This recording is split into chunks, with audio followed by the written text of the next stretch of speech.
সত্যি পুরুষ হয়ে থাকো তাহলে তুমি আমার এখনই ডিভোর্স দাও। আচ্ছা ঠিক আছে, তুমি একটা খাতা কলম দাও, আমি এখনই দিচ্ছি।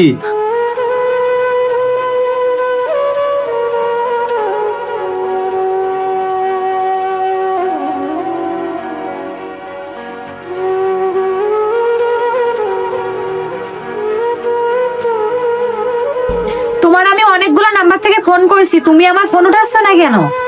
আসলে আমি এখন বুঝতে পারছি এই পৃথিবীতে স্বামী ছাড়া আপনার কেউ হয় না। না, আমি তোমার ফোন উঠিয়ে কি করব, কারণ তোমার ফোন ধরার তো অধিকার আমার নাই। তুমি যা বলবো আমি তোমার সব কথাই শুনবো, তারপরেও আমি তোমার সাথে থাকতে চাই। আমি যে খাতায় তোমার লিখে দিছিলাম, আমি কি লিখছিলাম আমার নিজেরও তো মনে নাই। তুমি গিয়ে একটু দেখো তো আমি কি লিখছিলাম।